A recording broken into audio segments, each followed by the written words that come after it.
个国际通吧，国际通。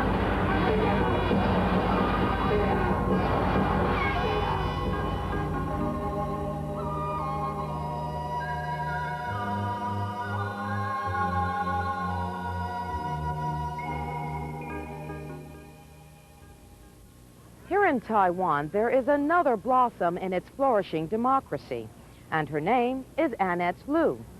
In the Republic of China's 10th direct presidential election, the people of Taiwan achieved a milestone for gender equality in government when they elected their first female vice president. For Lu, the victory comes with years of struggle. She spent 5.5 years in prison on charges of treason. She pioneered the feminist movement. She battled a serious illness, and twice she was almost given away as a child. Through the many personal, social, and political challenges, it has been her perseverance that has helped her go from prison to power.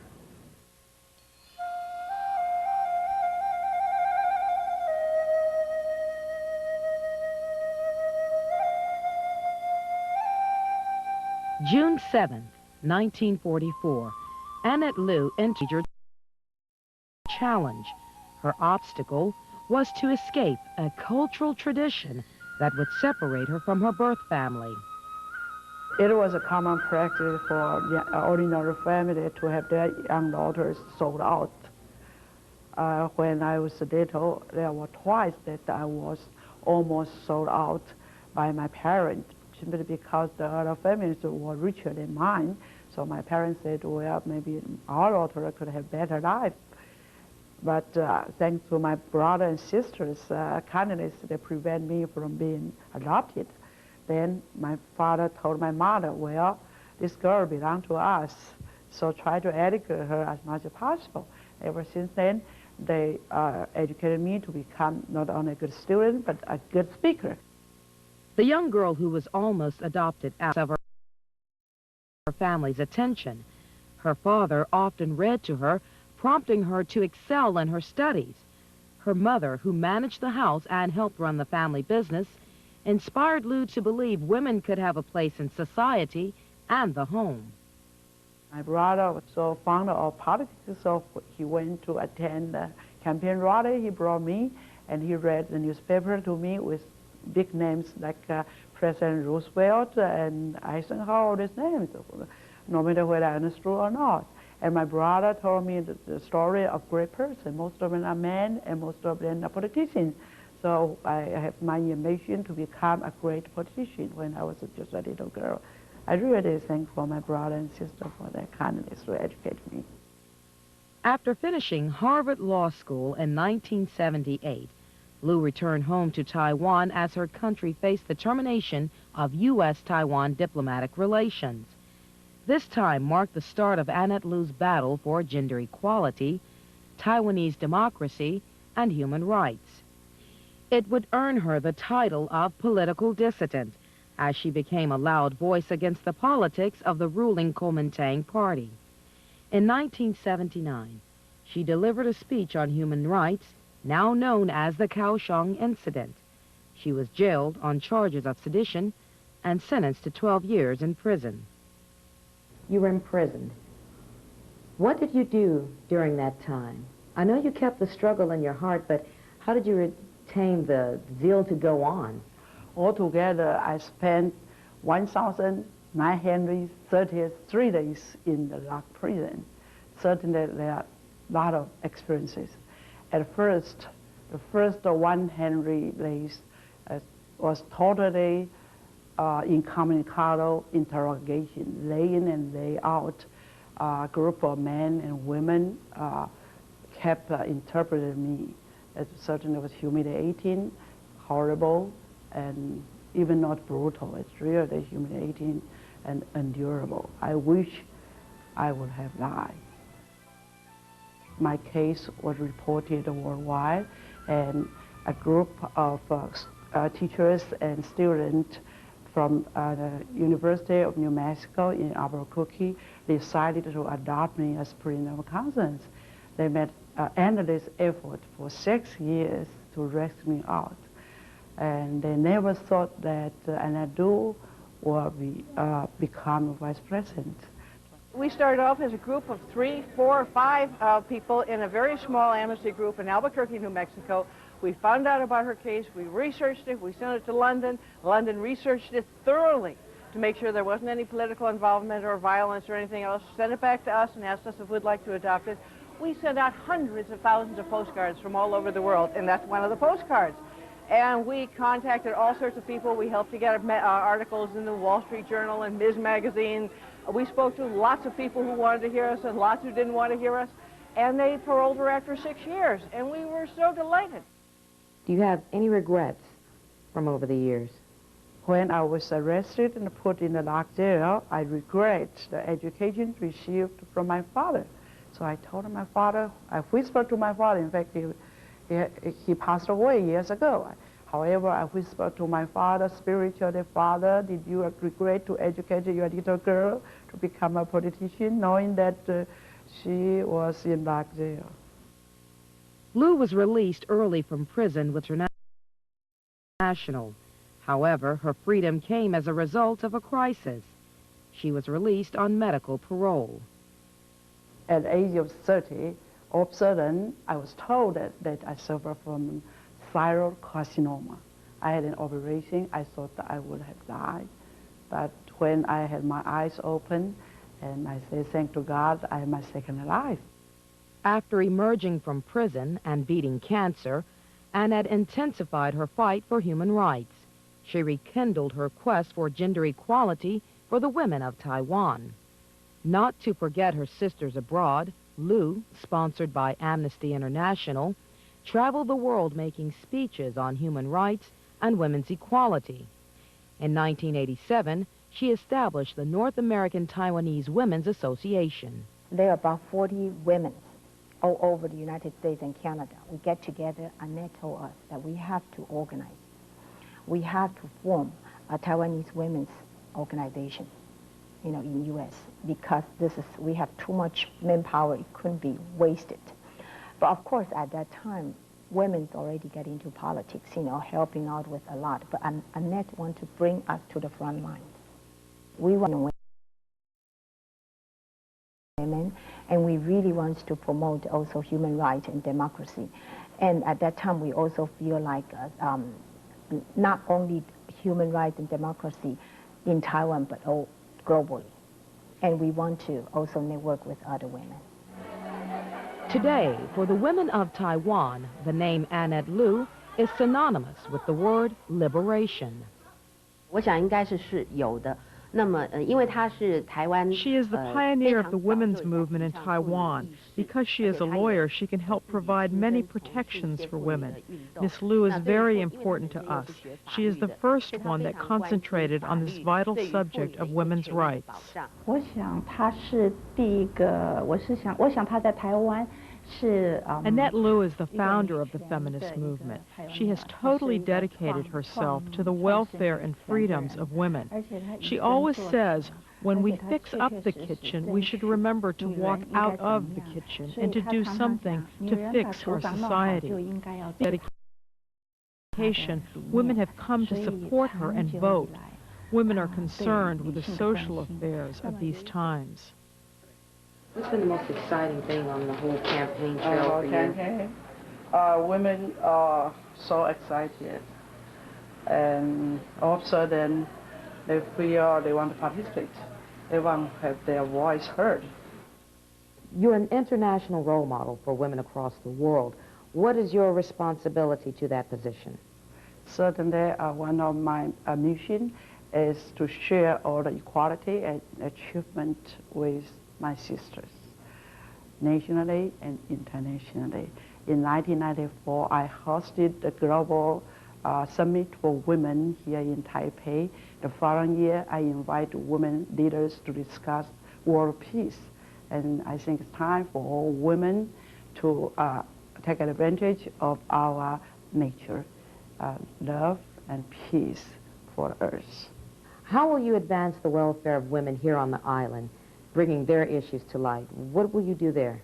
Nearly 30 years ago, it was I who began to advocate the idea of gender equality.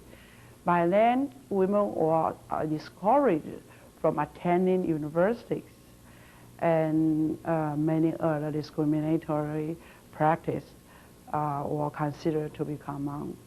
But now one can see big difference has been made. Economically, more and more women become not only managers but also entrepreneurs, and educational absolutely equal. Female students and male students are almost 50-50 in many areas. Politically, not good enough. However, female legislature occupies near 20% in our Congress. And in the municipal city of Taipei, the capital, women, the city council women occupy over 1/3, and speaker is a woman as well. And I being the founder of this movement is really to march into the presidential office. So all this indicated that much progress has been made, although not good enough in the area of domestic violence, in the area of safety, personal safety of women. Certainly I'll try my best to help them enjoy freedom and dignity. As an activist, Annette Lu brought awareness to the issues of human rights, but it would be her political career as a senator, magistrate, mayor of Taoyuan that would help make changes in government, changes that would in turn improve the quality of life. In her battle to clean up corruption in government, namely vote buying, she would lobby for Taiwan's independence from China. The quest for independence would be a conflict that would follow her to her new position of vice president. Chen Shui-bian and I will bring to Taiwan a government of people, by the people, and for the people.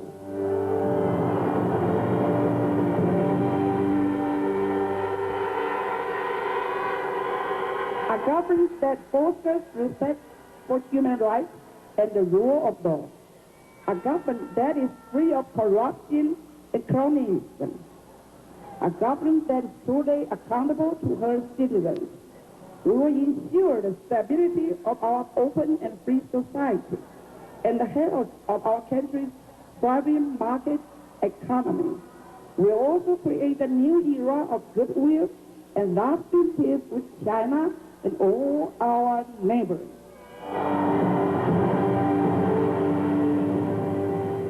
What does this administration consider to be the most pressing problem for Taiwan? Internationally, we have to release the tension from Beijing. We have to enhance our mutual understanding. We have to promote our substantial relationship and cooperation. As soon as possible, we are sincerely to work for that goal. There's one China. Yes, just like there's one United States. The problem is, what is the relationship between Taiwan and China? Does Taiwan belong to China? Does Taiwan belong to People's Republic of China? That is a matter of international law. During the campaign, Lu's Democratic Progressive Party ran on the issue of Taiwan's independence. After the DPP victory, military threats from mainland China softened their position. It's self-evident the Taiwan issue is an international issue. In particular, it's a very important issue for regional security and stability in Asian Pacific. It's certainly a major issue for the national interest of the United States as well. So I do not believe that China would really launch any military invasion over Taiwan.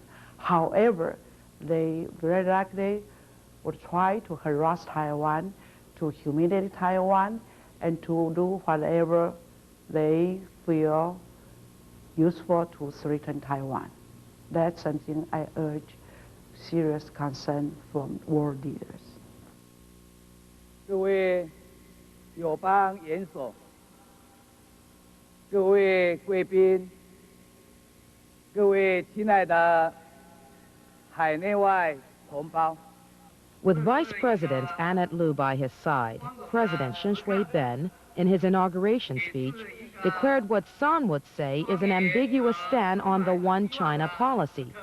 Critics concluded that the new administration did not abandon the campaign platform on independence, nor did it embrace total reunification. I must abide by the Constitution, maintain the sovereignty, dignity, and security of our country, and ensure the well-being of all citizens. Therefore, as long as the CCP regime has no intention to use military force against Taiwan, I pledge that during my term in office, I will not declare independence. I will not change the national title. I will not push forth the inclusion of the so-called state-to-state description in the Constitution. And I will not promote a referendum to change the status quo in regards to the question of independence or unification. Furthermore, the abolition of the National Reunification Council or the National Reunification Guidelines will not be an issue. Now, the DPP, the incoming, ruling party, they are rather reluctant to, they prefer not to be reunified with China ever. They want to sort of, hopefully it's going to permanent separation. We think that's very, it's impractical because China would never give up its dream of reunification, with us. So we should not rock the boat, so to speak, too violently across the strait. But first we maintain the status quo. Then, if eventually China, because of its economic liberalization, hopefully we'd like to see a political democratization to emerge. Here in Taiwan, we have people, we have territory, we have constitution, we have our government. So in fact, Taiwan has been an independent sovereignty state. In 1996, for the first time in Taiwan's history, that people were allowed to elect the president. And this year is the second election. Everybody believes, understands that it's only an independent sovereignty that has president-elect. So we have been independent with or without recognition. This is our understanding of the situation, and we sincerely urge the whole world be aware that Taiwan has been independent from China. However, we are more than happy to admit that there is a special relationship between and China. We are relatives, we are neighbors. 大家好，大家知道今天是圣诞节。 You've made history. Can you tell me, what does it feel like to be the first female vice president of Taiwan? Well, I have been #1 throughout my life for many things, so this is just one of them. Well, I'm the first woman to be generally elected as the vice president in 5 history. What kind of vice president will you be? Vice president has 2 functions. #1, to wait to succeed if something happened. In that case, certainly, I don't have any chance because the president-elect, Chen Shui-bian, is very young, very healthy, and very energetic. However, my ordinary function is to assist him in his command, so I'm prepared to assist him in whatever I can.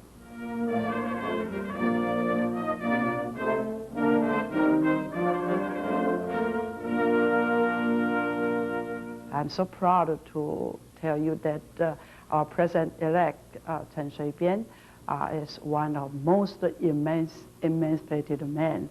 He insisted to invite me to become his running mate last year, and he is very comfortable to have me serving as his political advisor.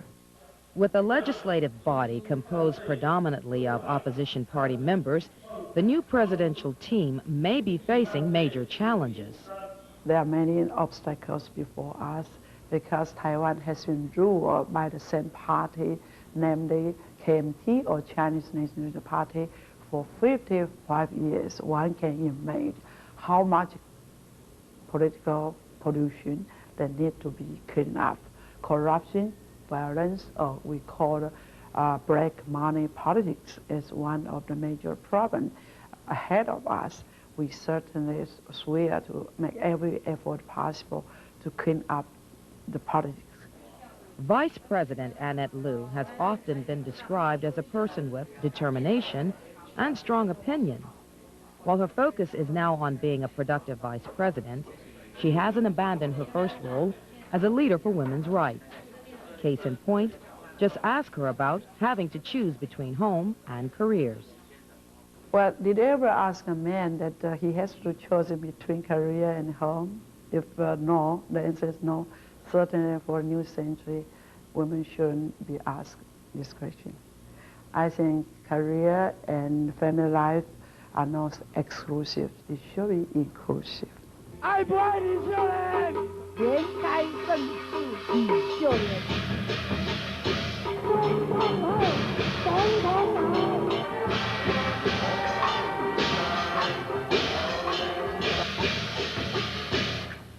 The political victory of Annette Lu establishes the start of a new era of party rotation and combined rule by both men and women in Taiwan. For women of Taiwan and the world, it is a true victory of democracy and gender equality.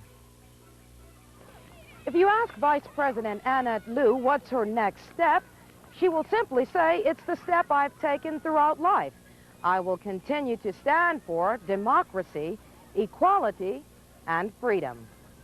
From the Republic of China, I'm Doris Childress. Good night. She is a role model from Taiwan to Taiwan as well, in every kind of the struggle for the woman, the politics, and society changing, and as international politics as well. And I think she's done a great job for us. And I think she could put Taiwan in the world map. She is just very different from other women at her age. She was very determined, she was strong. She is the woman with vision, and she speaks her mind. For them, the younger generation of today, it means that women can become vice president and even one day the president of our country. There are opportunities as long as you would fight for them. If you're determined, you'll have the opportunity. She just brings that new thought into the at that time, very conservative Taiwanese society. She encourages us to become a human being first, then become a woman. She's a wonderful success story, really, to go from the maggots and cockroaches and hunger and illness of this prison situation to where she is today. It offers us all hope. You know, it makes us all feel that we really can get out there and just work a little bit harder.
This is the beautiful island of Taiwan, famous for its scenic beauty, fascinating culture, colorful architecture, and its passion and love for food.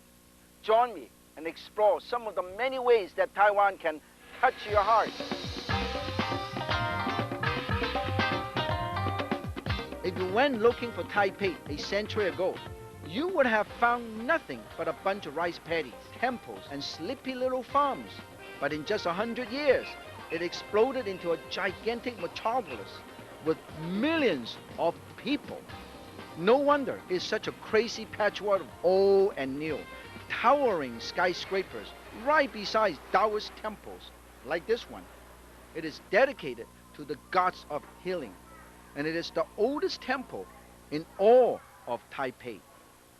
But of course, Taipei is also famous as a temple of commerce and industry. Hey, check this out. The 101 building, the tallest skyscraper in the whole world. How tall? Hey, you guess it, 101 stories.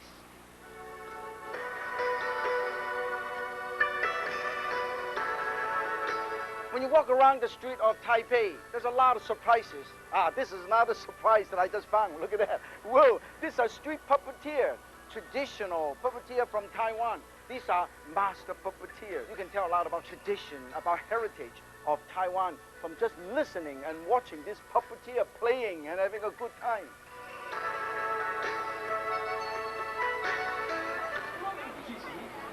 Even with all the traffic and all the crowds jamming the streets and sidewalks, it is hard not to have a good time in Taipei. In Taiwan, the days are long and hard. That's why the big cities come alive at night. You know, this is Ximending, the Soho in Taipei. You know, walking around the street with all these young people makes me feel young again.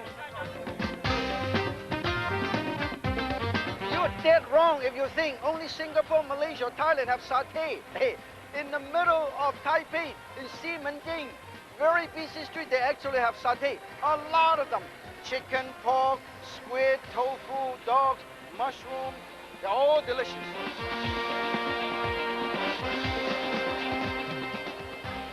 Even the billboards come alive at night. See? Hey, Italian food. Cantonese porridge. Crushed ice with all kind of wonderful fruits. Talk about quick and easy. Check out the skill of this fried rice vendor. In less than a minute, he turns rice, eggs, and veggie into a fantastic meal. Hey, that's my kind of fast food. Let's see. I love dessert. Crushed ice over all kind of colorful stuff. Hey, how about clear jello, colorful tapioca, some red beans. Hey, some barley, mango, red tapioca, black jelly, passion fruit. Right, a lot of crushed ice right on top. This is a classic Taipei-style shaved ice stand, see? It works like an upside-down snow cone. Hey, look at the choice. Whatever amount you use, the result's the same. Deliciously sweet. But that wasn't dessert, just a little break between snacks. The night is young. I smell something really good. It makes me really hungry. You know why? Because I'm in front of little Shanghai juicy dumpling and braised beef brisket over noodle. Smells so good. You're going to come closer. Smell it. Now, you have a choice of noodles. The thin noodle, very soft, and then the hand-pulled noodle, handmade noodle, and then the flat noodle. 老板娘，我叫一份这个。Oh, the noodle is almost ready. This is very thick noodle. And then now, the braised brisket, beef broth. I'm so hungry. I don't think this is enough for me. So I order another bowl. Whoa, this is it. You know, look at this. This is thick noodle. And also I have ordered skinny noodle, like a fresh angel hair pasta. And the texture is totally different. Nice, soft and tender. I think I'm going to finish the whole 2 bowls. Keelung Harbor, on Taiwan's northern coast, not far from Taipei, is one of the busiest seaports in all of Taiwan. I would say it is the most beautiful too. And just up the coast, it gets even more beautiful. The ocean breeze sure feels good. I'm here at the Yaliu Scenic Seashore. This is a natural museum with a collection of all these nature's masterpieces. It's like a hill sculpture garden made of volcanic rock and sandstone, carved by the wind and the waves into all kind of amazing shapes. Some look like gigantic mushrooms, and some even look like famous people. Hey, there is Marie Antoinette, the Queen of France. And I'm going to give the Queen a little kiss. Hey, she's probably thinking, let them eat seafood. In the Keelung Harbor, not only you see a lot of fresh seafood, but also you can expect a lot of the preserved seafood like this. Anchovy, little baby squid, shrimp, dry oyster, look at that. You can keep in a dry place for months up to a year. They also use different kind of cuttlefish, squid to make a lot of snack. You dry them, you flavor them. Wonderful.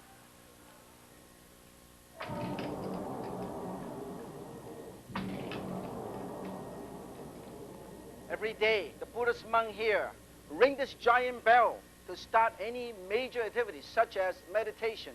The sound of the bell reminds us peace or tranquility.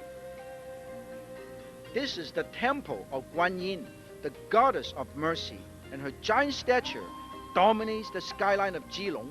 The goddess Guan Yin teaches us not only to have compassion for individuals, but to all. And I like that.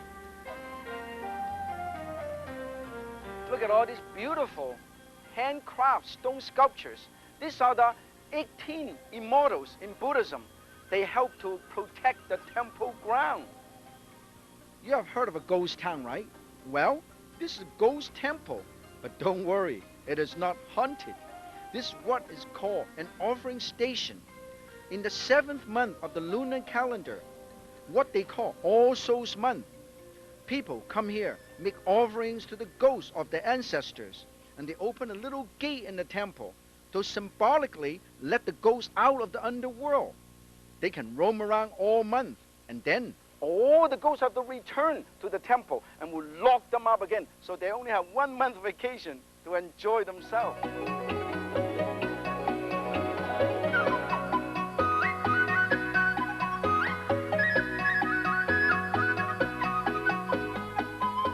Believe it or not, this is the main street in Jiufen, an old gold mining town in northeastern Taiwan. Today, the gold is all gone, but in this place are artists, scenic beauty, and great food that appeals to visitors from around the world. I'm learning from the masters. These are the 3rd generation of the grandmom's fishball soup specialty shop. First, you start with the fish mousse, and it's got a stuffing. The stuffing is actually ground meat, chopped green onion, and all the wonderful spices. And then you stuck a little bit of this stuffing, and that's a very unique way to do it. Look at this. I'm learning from the master here. This is meat-filled fish ball. You know what? Not only Yan can cook, so can he. The reason why it's so good is these people have been doing all this fish ball for almost 60 years. On the other side of the street, we're only about 4 feet away. There's something very unique. Have you ever seen hot dog with a pork bone inside? The bone actually flavors the hot dog. I love it. This is the best hot dog I have ever tasted. This is the 3rd generation traditional chicken roll. It's revealing a secret. All onions, spices, seasoning, and chicken, diced chicken. This is dry tofu sheet. Roll it up with tiny bit of flour. And then you deep fry this. Actually, this particular recipe won the gold medal for traditional Taiwanese snack. Oh, now, beautiful. Let's cut in pieces. Outside, crispy, golden brown. inside moist, juicy, and delicious. Ah, 谢谢谢谢. 谢谢. Another wonderful secret that I learned from the chef. This man is having a ball. Not one ball, a lot of balls. He's making meatball with a lot of seasoning. Every single ball, same size, same shape. You can tell when the balls are cooked, they float on top of the broth. That is ready to be served. Here's one of my favorite. Big, traditionally big sweet potato, sweet yam, local specialty. Look at that. Wow, it looks like this. He had been doing this, gentleman, been doing it for 45 years. Nice and sweet. A lot of starch. Nice and sweet. I'm going to keep it.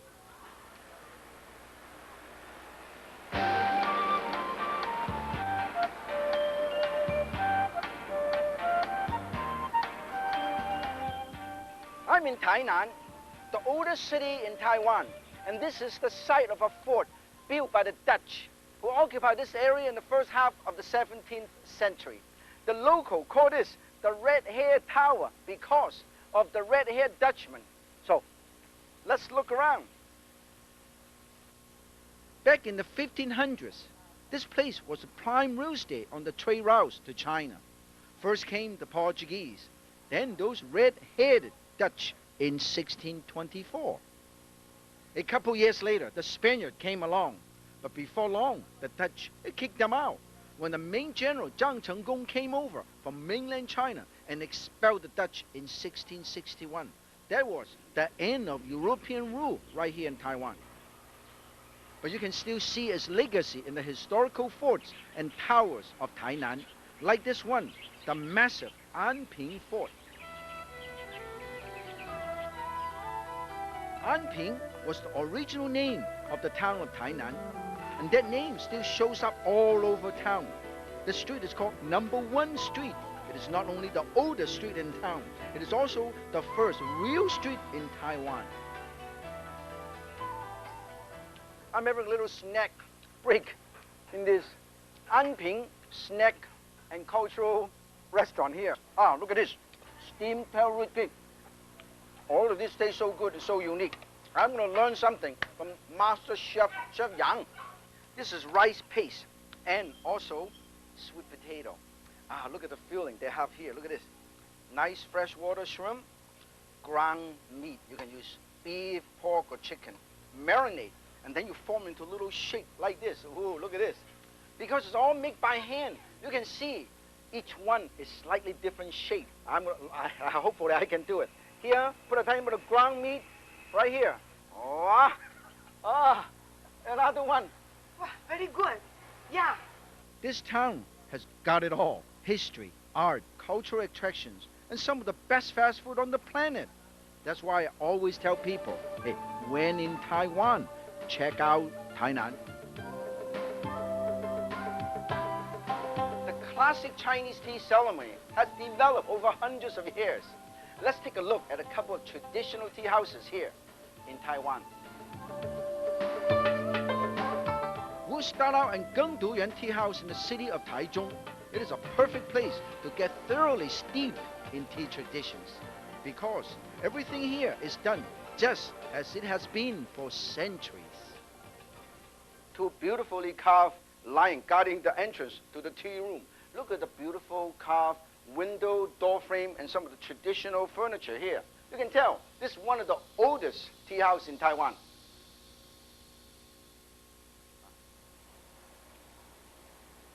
Let us see. Oh, Li Leung Chu Choi. I'm looking for my name. Just like fine dining restaurant, people keep their wine. Instead of wine, the guests actually keep their tea here. These are precious. Some of these probably about $1,500 a little container. Very nice tea.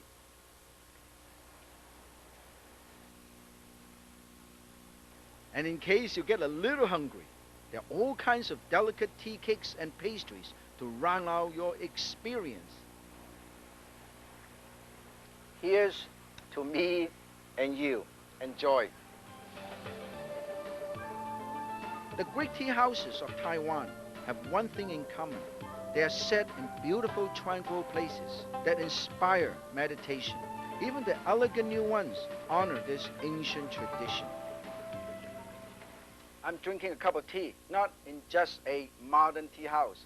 It's in a very unique tea house right next to the spectacular Sun Moon Lake.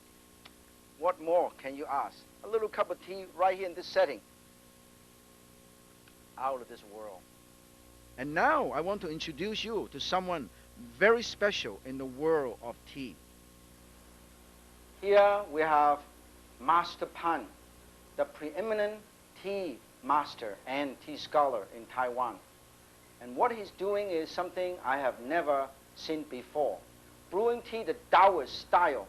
You put the tea leaf into this tea crusher and you crush the tea. Now look at all of these are all antiques. This is how they crushed the tea in the old days, thousands of years ago. Oh, look at all these tea powder. Whoa, put the tea powder.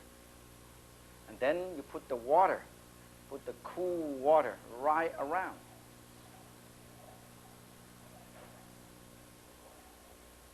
Then stir and mix well. And then you scoop it out with this ladle, also an antique. Oh, look at that. Look at the color of the tea. Now, I think it is ready. Master Poon approved. Now he invites me and Mr. Hong to come in and enjoy it. Come here. Master Poon. Wow, very different. The first time I've drinking the tea that is brewed with cool water. Master Poon assured me, one little glass a day will prolong my life. So that means I'm going to drink this every day. I'm going to live for 1,000 years. If you think Taiwan is nothing but big cities and skyscrapers, hey, think again. It is also a world-class natural wilderness with spectacular mountains, canyons, rivers, and lakes. And the higher you climb, the more beautiful it gets. I'm way up here in this beautiful Zi-En Pagoda, which was built by Taiwan's first president in honor of his mother. Up here, you have a spectacular panoramic view of this Sun Moon Lake. You could also call it a honeymoon lake because it is one of the most romantic and popular resorts in all of Taiwan. Sun Moon is the largest lake in the country, and with its crystal clear water and mountainous setting, it is by far the most beautiful too.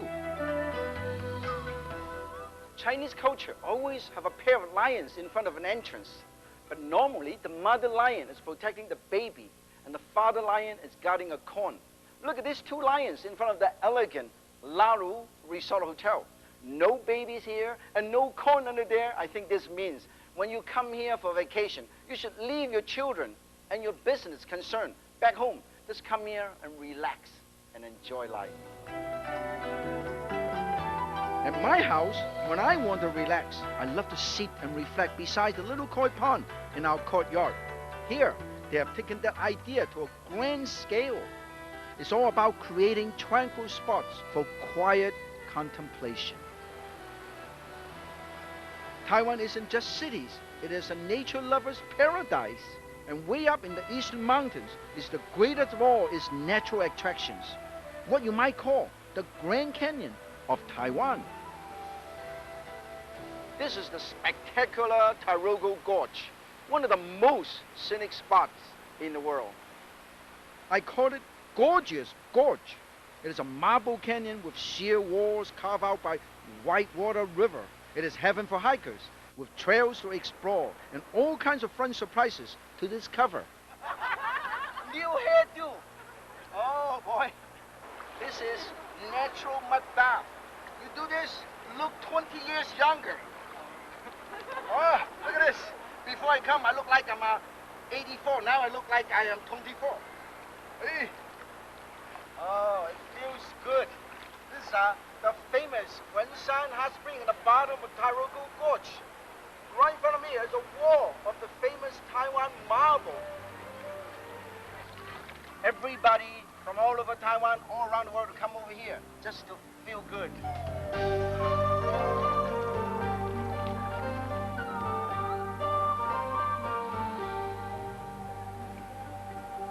I'm in Alishan, one of the most scenic spots in Taiwan. I'm going to go to visit some of the Aboriginal people here, the Zhou tribal village. Follow me. It is our lucky day. The whole village is celebrating in a traditional tribal festival, and they have invited me to join them in the fun. Between the dancing and the mountain air, hey, I have worked up an enormous appetite.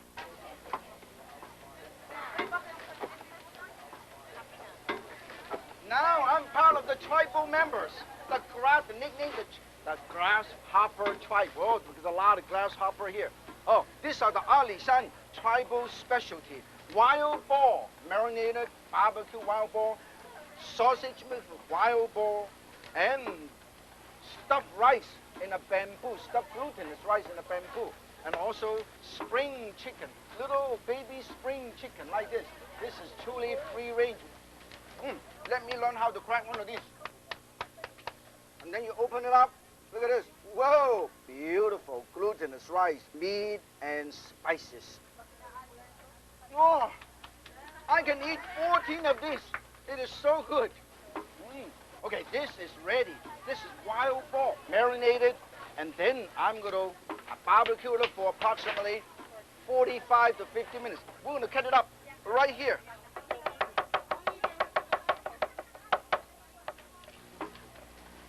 Zhou tribe here in Alishan, beautiful Alishan, they live off the land. You know, they pick up, they hunt for the wild boar, humongous sausage like this, and also freshwater fish right here. Oh, not only all of these are cooked and barbecued, open pit, but also they're being smoked. I am so emotional, and it smells so good that I don't even have to open my eyes. This is grasshopper. I feel it. The wire is coming out. I just move it. I have never done this before. Cook with your eyes closed.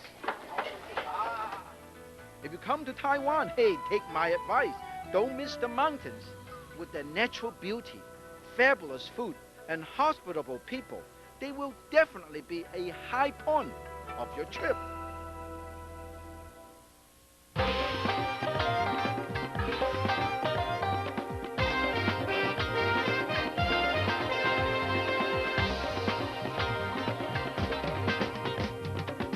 Way up here, I'm overlooking the entire city of Kaohsiung, the second largest city in Taiwan.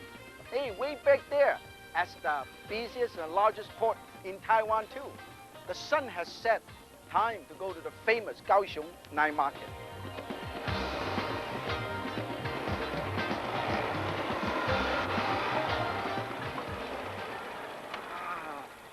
What a ride! You know, in Taiwan, this is the best way to beat the traffic. Get on one of these motorcycles. Now, time to go to the night market and pick up a few nice things.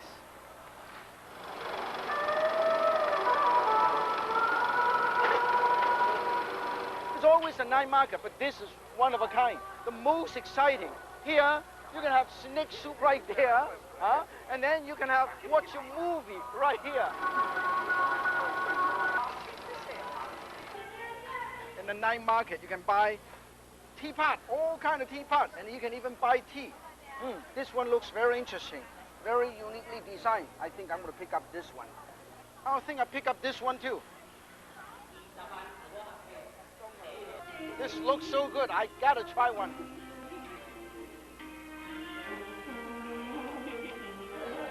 Very good.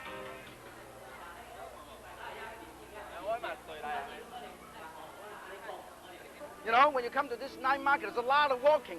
It feels a little bit uncomfortable here. Let me check it out. No wonder. It's broken. Forget it. We're going to get one of these. It fits me. Perfect. Now I can walk again. Chinese hamburger with a sesame seed bun. They cook it in this oven. Peck, peck, peck, peck. Oh, this tea good. Oh, this is seafood shark fin soup. I think this is perfect. Oh, look at this. Whoa, Kanga. Hey, for those who love fresh seafood, you come to the right place. Live shrimp right here. The lady chef is going to grill them over here. I'm going to try and make sure this is really, really good. Look at this, nice and hot.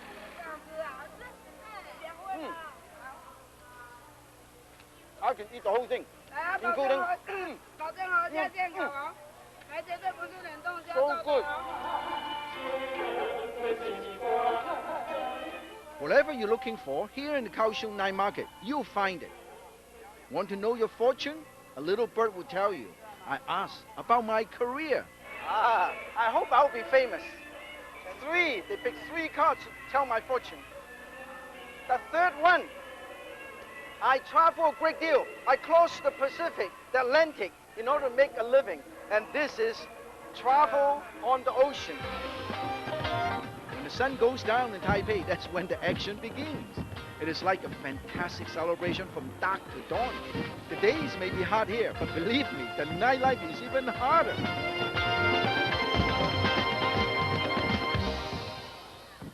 Lively cities, rugged mountains, unique culture, friendly people, and of course, great food. Taiwan has everything you need for a perfect vacation. I know this beautiful island will truly touch your heart.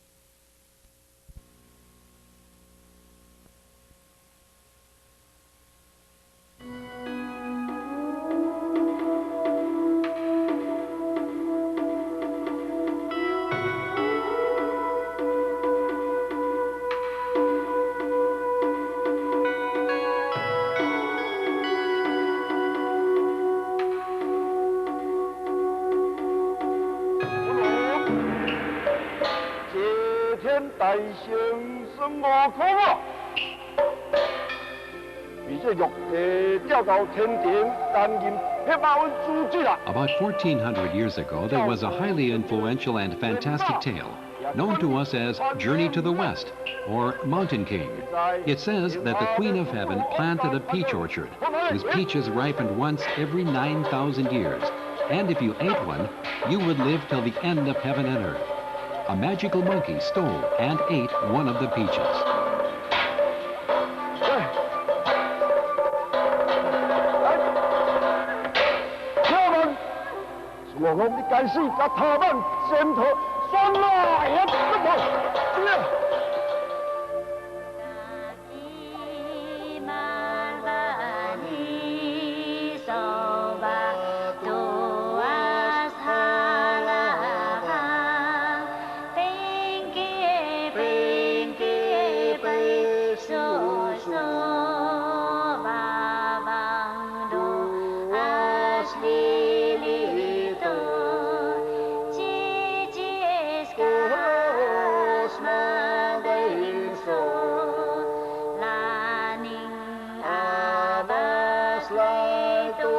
For people on Taiwan, fruits have a magical power, a power almost equal to that recorded in Journey to the West.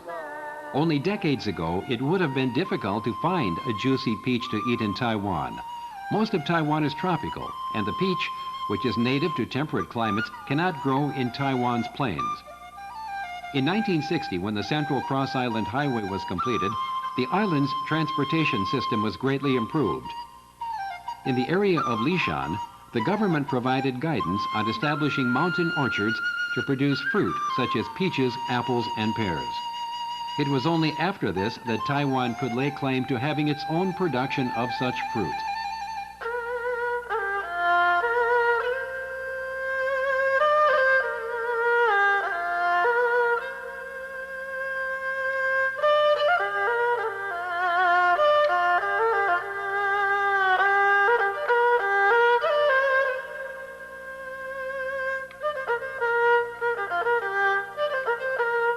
The program of developing mountain orchards meant that the expansion of fruit growing moved vertically as well as horizontally. It also meant that the beauty of Taiwan's mountain environment became evident to all. With dense forests along the ridges of the central mountain range, the scenery there is very different from what can be seen in the plains. For those who have never climbed Taiwan's mountains, the island's true beauty is always partly hidden.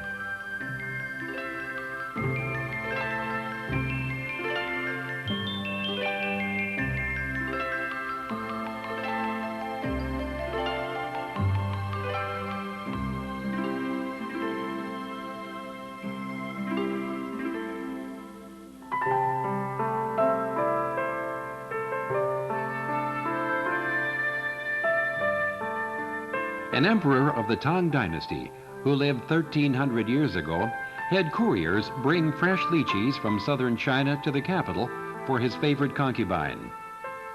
In Taiwan, there is no need to expend such effort to eat lychees.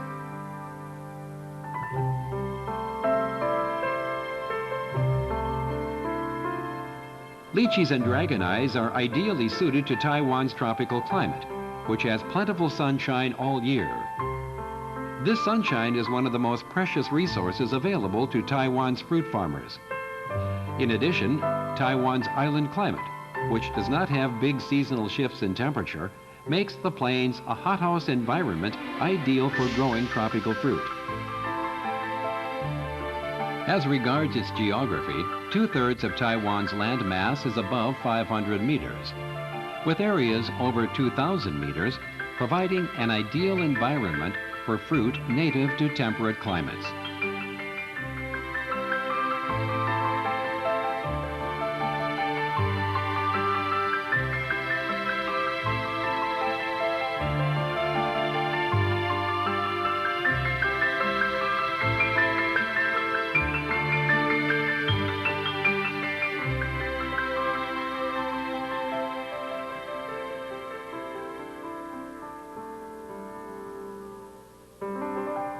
But not many fruits are actually native to Taiwan.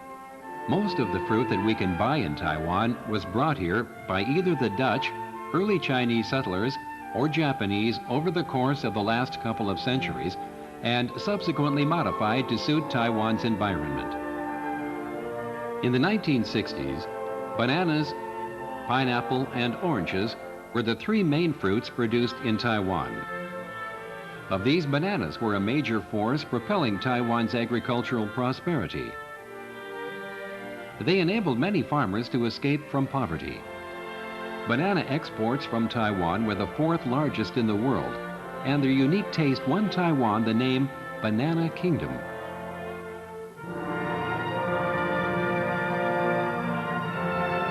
Canned pineapple also became a major international export.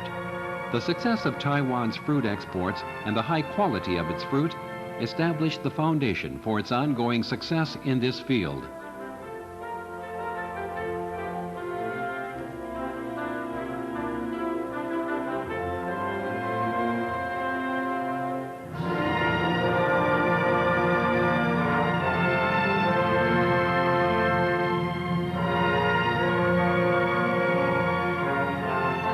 In the decades after its retrocession by Japan in 1945, Taiwan's fruit industry took off, with production increasing 30 times and annual domestic consumption rising from 10 kilograms to over 140 kilograms per person.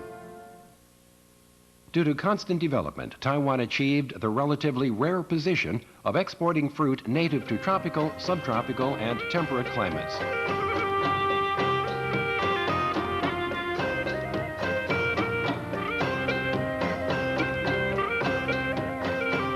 On the international market, Taiwan fruit was regarded as high in quality because of its appearance and taste. You will find all kinds of Taiwanese fruit around the world.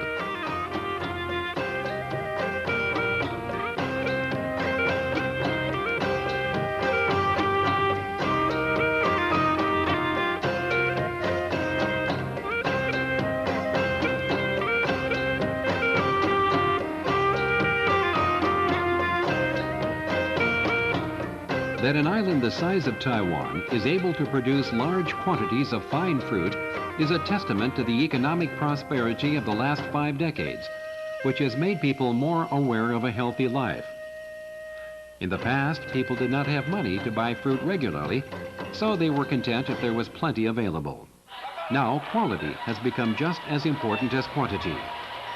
With international demand constantly on the increase, Taiwanese fruit farmers have developed many new products, reaffirming Taiwan's reputation as a kingdom of fruit. 凤梨改良满足了消费者不同口味的需求。比如说，台中16号甜蜜蜜凤梨，它肉质细腻，口感相当好。台中13号甘蔗凤梨，它是甜度最高。台中17号这个金钻凤梨，因为它耐储存，适合外销。香水凤梨，它香又不会坏，最适合拜拜。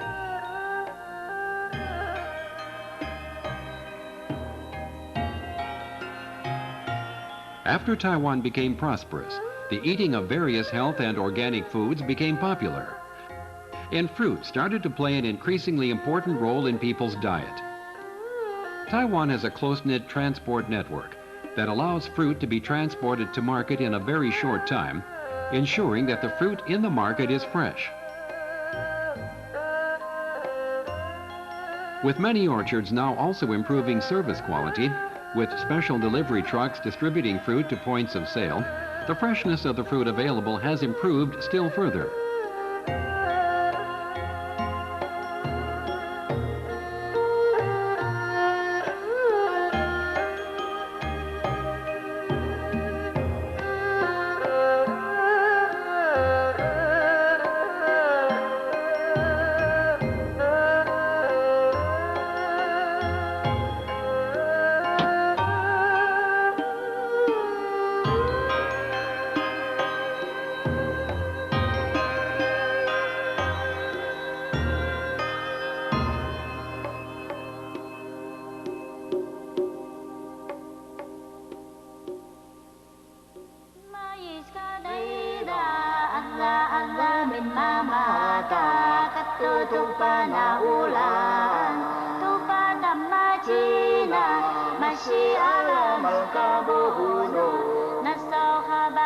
Due to broad-based compulsory education in Taiwan, most farmers are relatively well-educated and are open to new knowledge.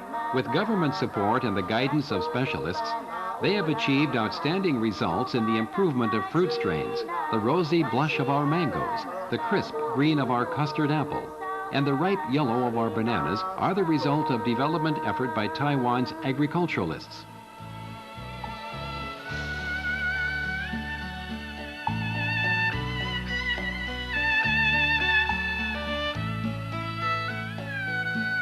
我们的葡萄经过我们做产期调节以后，在冬季它也可以吃到好吃的葡萄，甜度好，口感佳，也让消费者天天有好的葡萄好吃，也增加了我们的收益。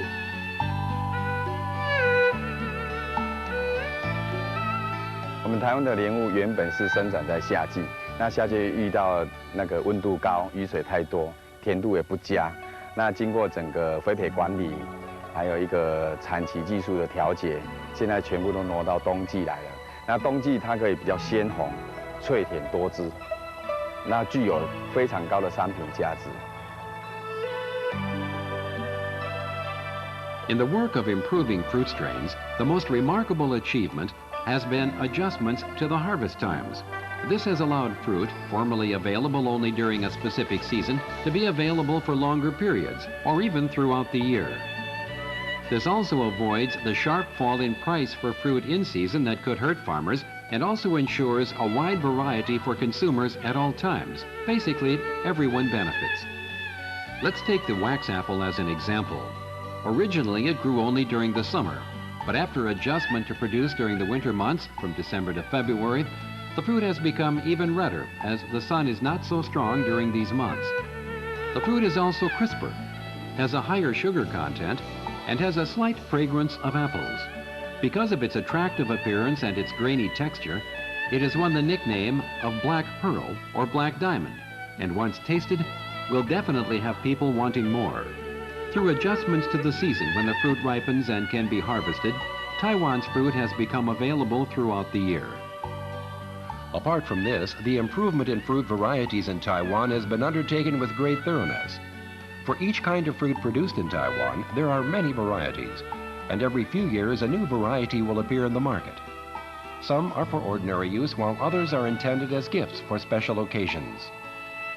This provides consumers with both constant variety and an opportunity to try new products. The introduction of disease-resistant, high-yield, high-quality fruit also proved that Taiwan's agricultural biotechnology was already at the same level of other developed nations.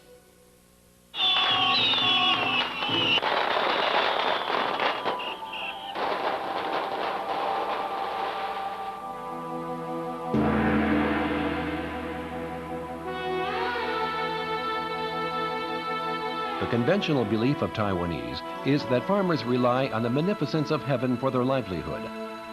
Only if the weather is favorable will they have a good harvest. Farmers treat heaven with great reverence. Agriculturals today continue to show humility before heaven and earth as they seek to make a living. But now they are more scientific. They watch the changes of the heavens with patience, inspect the nature of the earth. They think, they research, and do the most they can with the limited resources available to them. Although they put in all the effort that is required in hard work, they still pray to heaven for a good harvest.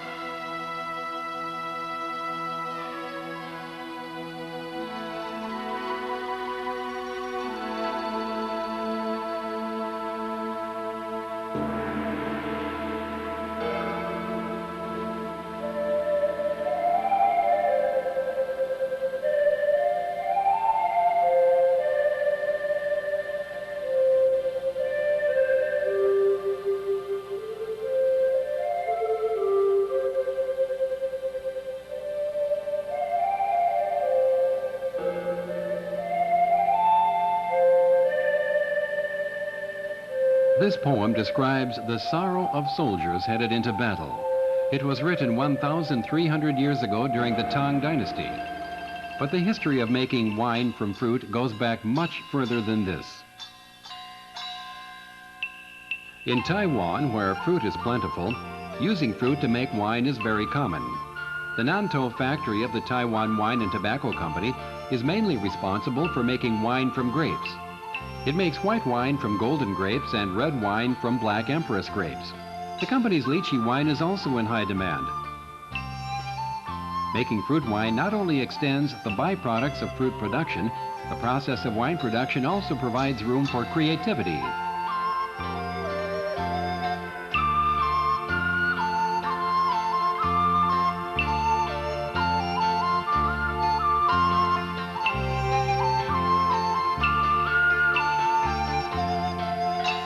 In the past, most of Taiwan's fruit was eaten directly.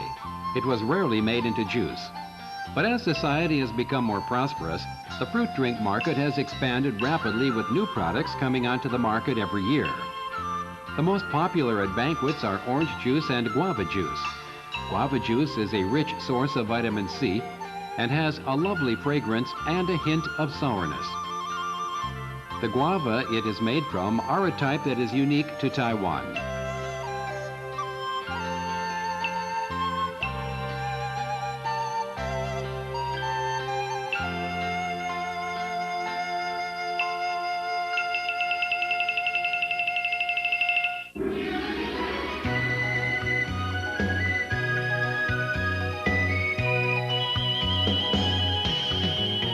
Making preserved fruit is another way of processing the harvest and increasing its value.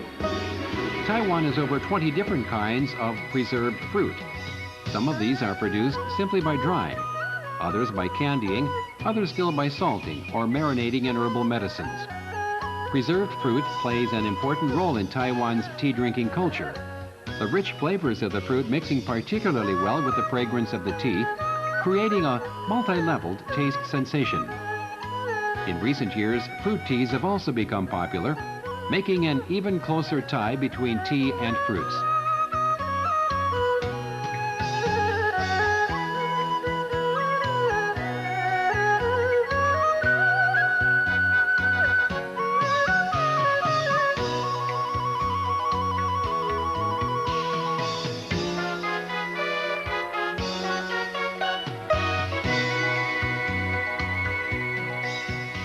水果能够当药材很多。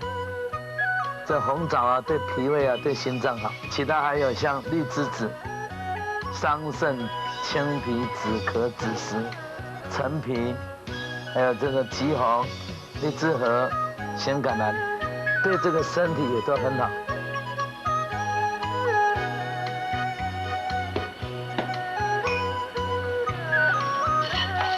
Since ancient times, Taiwanese have believed that fruits have certain medical properties.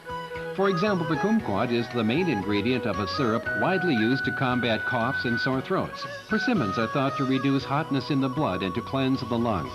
In some types of processing, the persimmons acquire a layer of white sugar that is highly prized in Chinese medicine. And dried red dates are one of the staples of Chinese medical practice.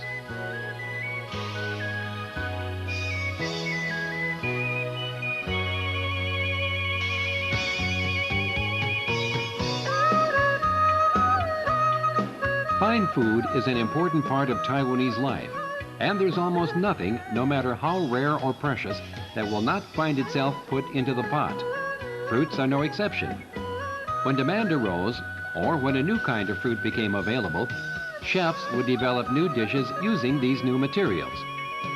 Pitahaya, kiwi fruit, wax apples, and many other fruits have entered Taiwanese menus, providing a steady stream of culinary surprises.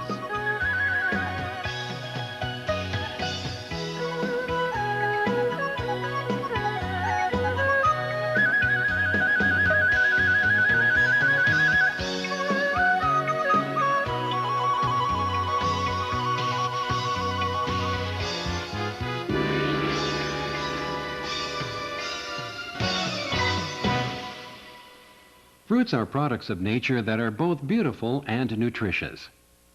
To many Taiwanese, they represent purity, abundant harvests, and goodness. When Taiwanese sacrifice to the spirits of their ancestors, the offering is often of food. But when sacrificing to the gods, the offering is usually fruit and flowers. The names of some fruits also sound similar to various auspicious phrases. The word for orange is a homophone of good fortune. The apple can be used to refer to peace and safety. Persimmons represent the hope that things will work out as you wish. And the pineapple is a reference to bringing prosperity. The importance of fruit as part of popular festivals is reinforced by these associations. In the Chinese cultural context, fruits are far more than what they seem.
Taiwan is a highly developed nation, so tourism and recreation have become an important part of life. For this reason, various districts around Taiwan have sought to develop their unique tourist credentials based on their produce. Of these efforts, recreational farms have served an important function, and of these, orchards have been one of the most popular draws.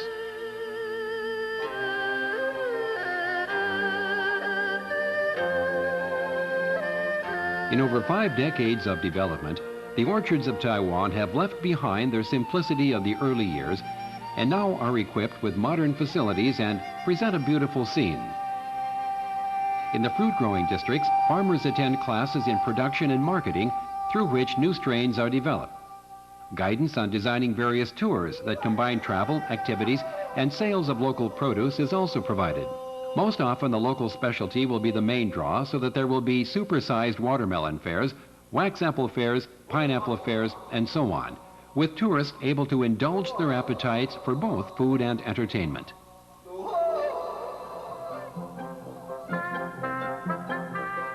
Visiting the orchards, you can see the fruit hanging heavy on the trees, or even take part in picking some fruit to enjoy the pleasures of your own harvest.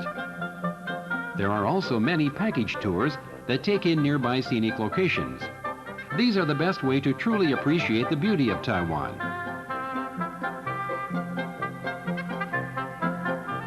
If you come from the city and are visiting Taiwan, you really must take an opportunity to enjoy this aspect of the island's beauty and feel the friendship of the rural people.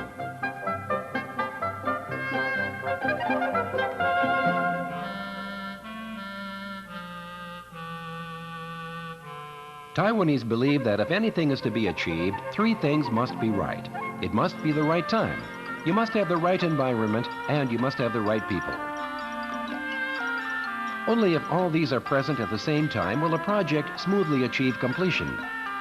The success of Taiwan's fruit industry is due to the presence of the right time, the right environment, and the right people, so that it won for itself the name of the Kingdom of Fruit.